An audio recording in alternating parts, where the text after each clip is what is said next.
Looks like that's Freezy out front, Justin Cooper in second. Oh, big pile up around the first turn.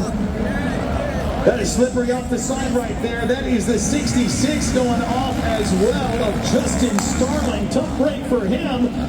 But look up front, the 32 of Justin Cooper, who's had a terrible start in the main last week. Barsha's off the track, by the way. You can see the 51 there on the Supercross big screen. Has to re-enter and make sure he doesn't make up any spots after re-entering. So that's a tough one for Justin Barsha. We'll see if he can make up some time. Well, this is not a familiar spot for Justin Barsha. We think of him last year in New Jersey. He went on to win the main event in the mud. So he's really, really great in these conditions. So this is not a spot that we see Justin Barsha in very often in this last chance qualifier. So just needs to do what he can, stay on two wheels, get into the main event. You know, I talked to him earlier in the day and you saw it on Racing Live. He's been under the weather, some kind of viral infection, had a rash all over his body. And it looks like trouble stuck him in that corner. If that's how deep these lines are in those corners, the inside may have to become the outside here shortly. Hey, hats off to Justin Barsha for pushing through whether he makes it in or not. I know he wants to make it into the main event. Either way, what a warrior being out here pushing through that sickness. Absolutely. It's just part of racing, right? You strap your helmet on, you go to work, and looks like Barsha gets hung up in the mud.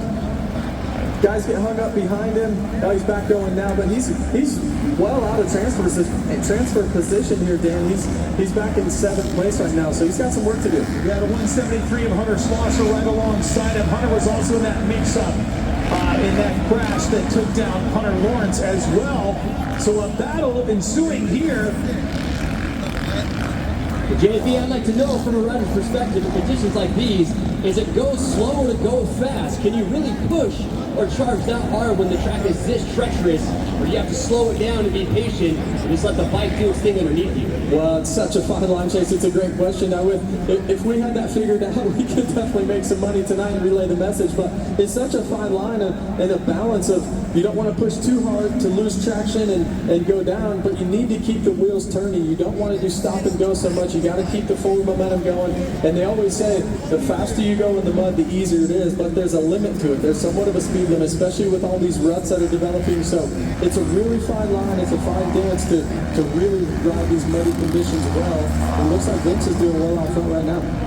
Yeah, I think Theodore Pauly was up front or in second. Did you see the 282 out there, Lurch? Can you see? You know, I can't really see the numbers, but I did want to touch on the 125 of Vince Freezy. I don't know if you noticed in 450 heat number 1, his bike was smoking. He was panic revving, trying to get the power of it. Talk about the smart top team coming together, getting a bike or a new engine that he could ride with to give into this last chance qualifier. That's what he would say. Oh no, Vince gets sideways and actually takes down the second place rider of Bubba Pauly. That's unfortunate. I had nothing to do with him. He was just trying to go around. Vince came from the right side of the track all the way to the left and took him down. Tough break for Bubba Pauly. He was up in the mix. You didn't see him on the scoreboard, but he was in second for a good part of the LC. Vince stalls his bike, or his bike sees something happen to Vince on the 125. And look at the 22 in front. I know a lot of people haven't seen the 22 since Chad Reed, but that is Freddie Noren who has taken that number. So Freddie Noren now up on top in this LCQ, coming all the way from Sweden, doing for Mad Parts. Guys, another rider that's facing adversity right now is the 32 of Justin Cooper. I watched him go down. It looked like Justin Barsha may have had a little to do with that, but he found himself way back in the pack, and right now he is not in a transfer position, so he's got some serious work to do. Yeah, this is one of those things, if you're Justin Cooper, you just really have to stay on two wheels from here on out and push it as hard as you possibly can. But like I said, there's a fine line to it. But never give up. This last chance qualifier in these conditions, things change by the second. So stay on two wheels, keep moving forward. He's a couple positions outside of transfer right now, but you never know what can happen. So to make that main event, he's got to... just like I said, he's going to get a spot. There's a guy that crashed just in front of him. But I'll tell you what, Freddie Noren's looking good out front right now. JB, you talked about that speed limit. I think Barsha's is going well past that. I feel like he's been in the mid-pack, in the front, middle, and he's pressing Freddie Noren to win this LCQ. Yeah, Barsha, that's one of the guys that we talk about. When we talk about mud races, he loves that bike to just dance underneath him, and he's okay with that, where other guys, they don't like that. They like to kind of be in control of it, and in the mud, you just let it fly. You gotta let it fly, and Justin Barsha is really, really good at that. Freddie's just going around guys that are stuck in the mud and bikes seized up, bikes broke. Lappers down, Freddie just keeps on trucking out front. JB, let's talk about when you get into a mud race like this, that what the mechanics with the team managers are telling these guys, you've got to be easy on the clutch. You burn that up and your night is going to end real quick. They've got to be very delicate with the machine, even though they're asking almost impossible things out of it. Yeah, you got to be really delicate with the machines, and this is where a great team, a great manufacturer, team manager, crew chief, mechanic, this is a night like tonight. It's not only just the riders, it's the information they can relay to you to say, hey, let's work together tonight. You're not going to ride like your normal self. You're not going to abuse the clutch. You're not going to just hold it wide open in the turns and dump the clutch. So, and as a rider, sometimes you have to change your technique. You got to say, okay, I'm going to be patient here, stay off the clutch. I got to preserve my motorcycle. And it looks like you look at the 125 right now, Vince pushing his bike off. He didn't do that. I'm not sure exactly what happened, but bummer to see him go out like that. Justin Barcia has won every single LCQ he's lined up for. He had a 7th LCQ that was a did not start, I should say, in Arlington in 2018. He was injured in the heat race, so usually when he enters in the LCQ, he wins.